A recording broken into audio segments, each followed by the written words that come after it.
Hi, Ryan. So, Dr. Ryan Anderson is co founder and primary therapist at Telos, which is a treatment center helping teens and young adults experiencing depression, anxiety, as well as social challenges. He's also a technology addiction specialist. So, welcome, Dr. Anderson. Hello, thank you. So, if we can start with sort of the basics, which would be how does technology affect the developing teenage brain? I love that question, and I also want to couch it in a slightly bigger answer if that's okay. I think, especially recently, as we have learned more and more about the brain, we do learn that the brain continues to have plasticity throughout our entire lives. So while it's true that impacts of different things can happen more during times of rapid growth, like adolescence, one thing we need to recognize is that the same cautions that apply to an adolescent still apply to older people, maybe just not as turbocharged as it does. One thing for us to think about is when you think about the impact of technology on an adolescent brain, you really have to think about technology as being sort of a workout, a specific workout that is asking the brain to do. And of course, different specific types of technology are different specific workouts.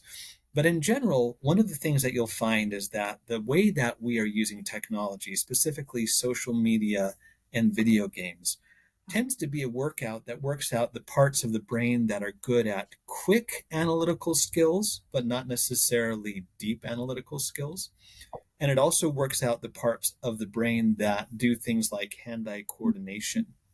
But the other major areas in the brain, like communication, social bonding, nonverbal cues, and nonverbal responses, and self control, those things aren't exercised by social media and video games.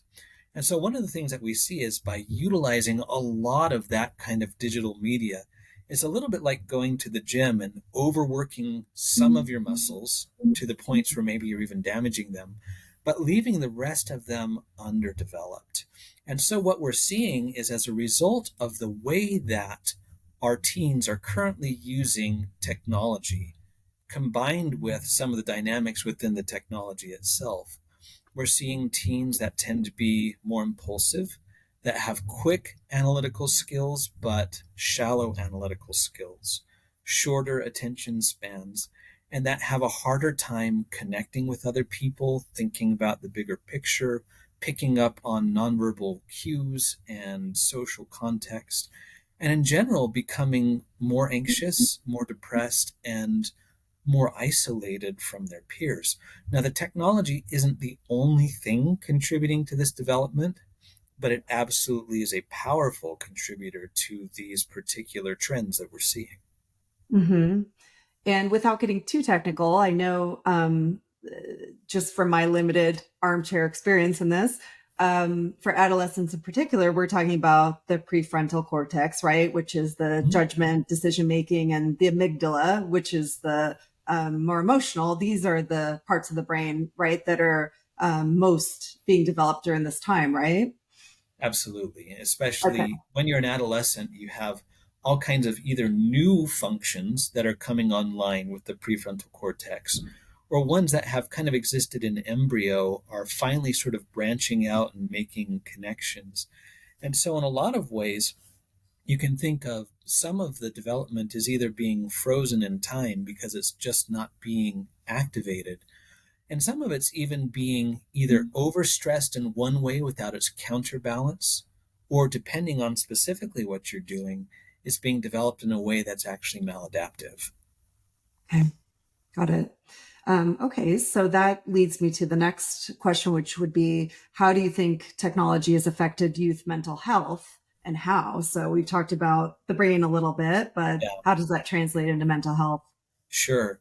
So one thing I want to put out there is there's potential for both positive and negative impacts.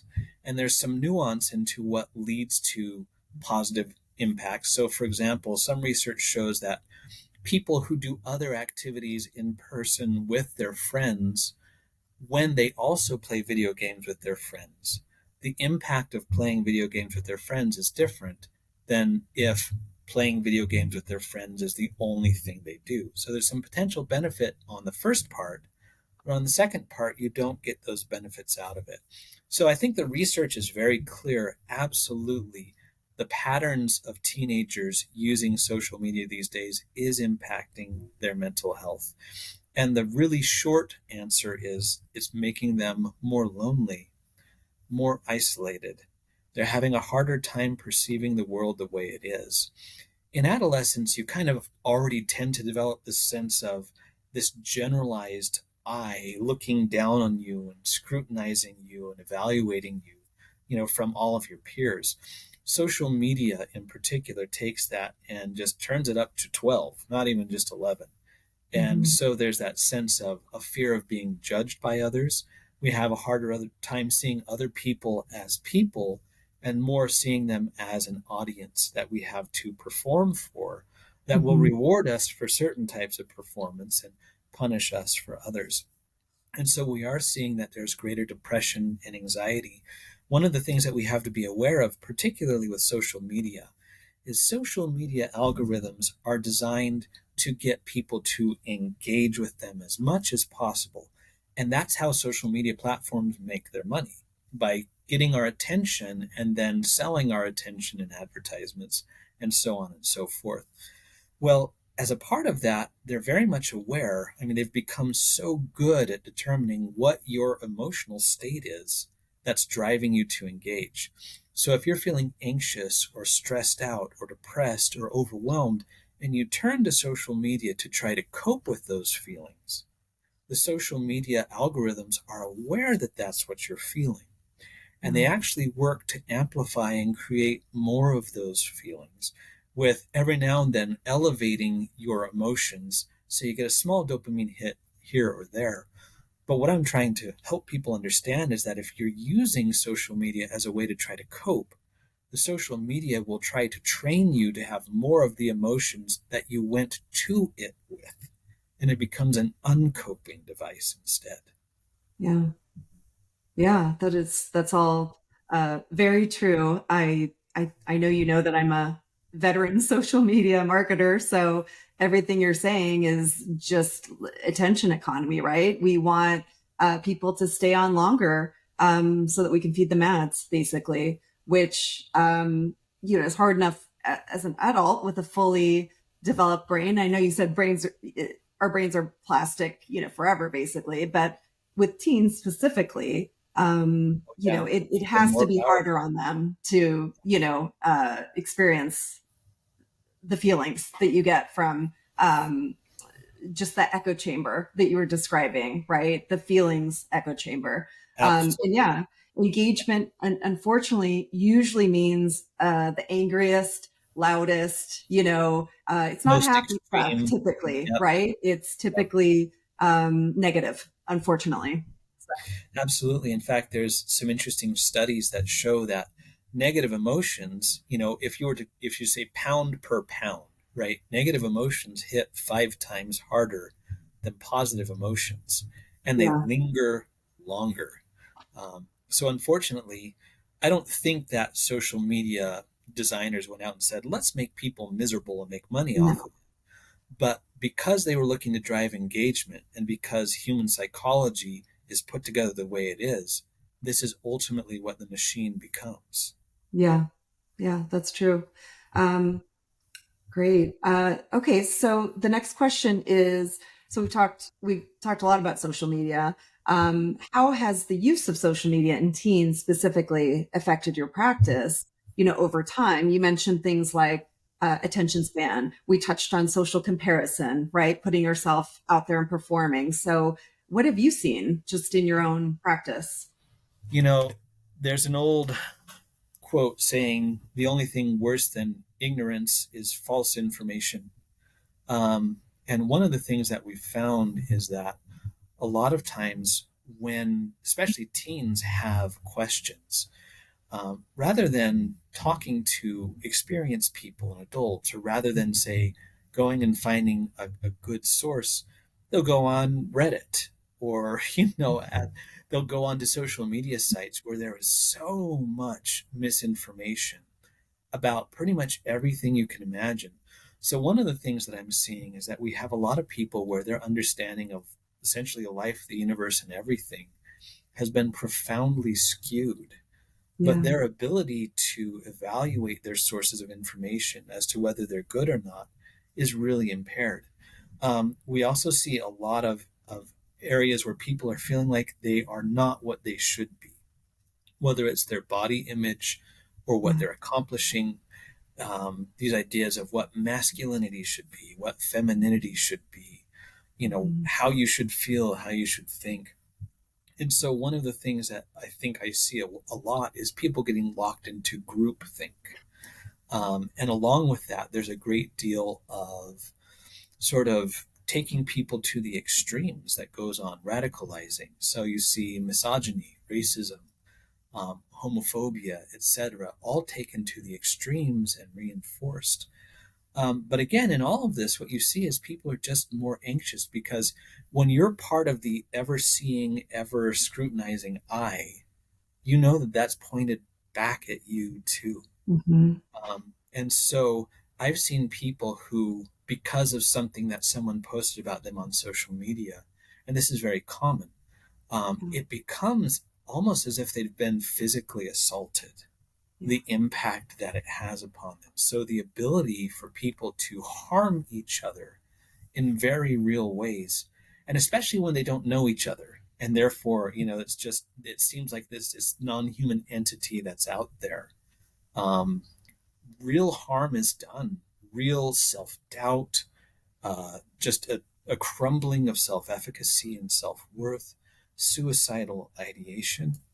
Um, And also, the difficult part is it's very easy for you to be programmed by other Mhm. people who have agendas. I've also encountered a lot of catfishing, either from romantic sides or to take people for all they're worth as far as their money. So, over and over again, we see that this is a large public square where nothing is really private, but people act as if they can't be seen. And it becomes sort of like Lord of the Flies on Mhm. steroids, and real harm is done. Mhm. Yeah. Um, this is a bit of a loaded question. It's a bit of a follow up to what you were just talking about. But do you think these products are for teens, Oh social boy. media products? So I will say this, it's very hard for me to get behind the idea that with the way these are put together and with where teens are in their developmental stages, that this is something that is going to be positive. Now, I want to be clear, I'm not saying that there's nothing positive about them. And Sure. I'm not saying that there's not some way where you could design some sort of online forum that would be more beneficial. But unfortunately, when you put together humans and when you put together the way social media has kind of evolved, Hmm. I wouldn't recommend it for Hmm. young developing minds, Yeah. for a I, lot of different reasons. yeah. I mean, the thing that I see, which is a very simple way of looking at it, is they're getting the same version of the system that you and I are getting, Yeah, and we're adults. So, right. And there even is adults no struggle with it. there's Yeah, very little safeguards in there.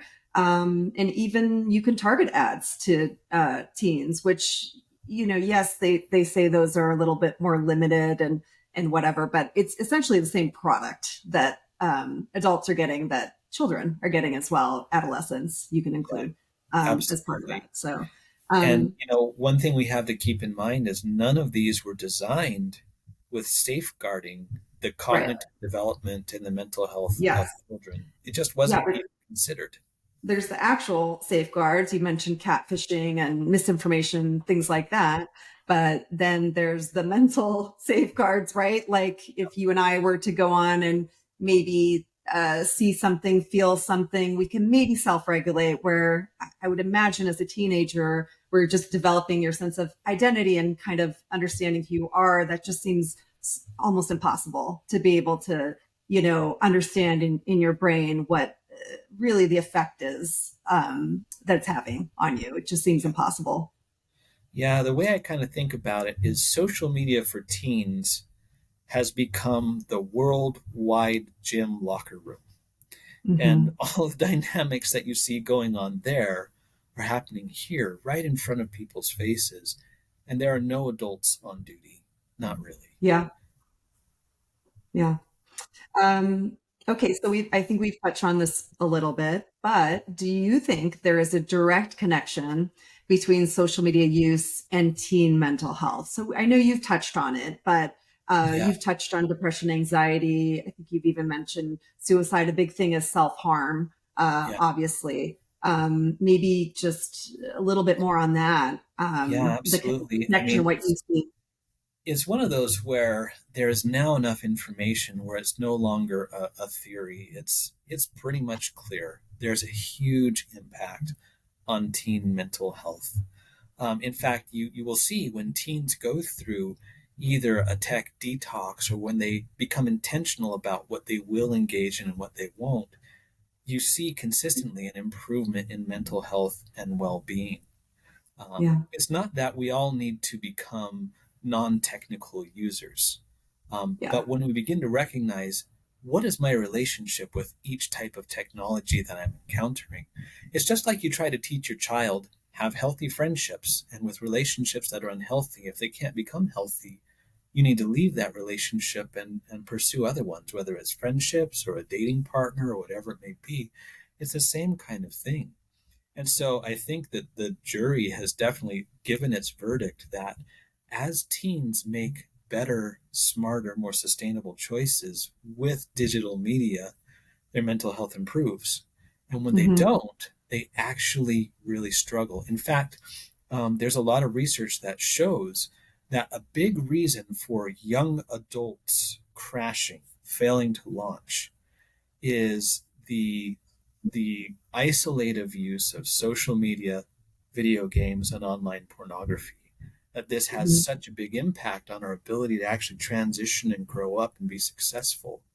And that as you're looking at people who kind of are experiencing that failure to launch dynamic, by helping them with that piece, that often unlocks what you need to be able to do to help them find a way to successfully transition into adulthood. Hmm. Yeah.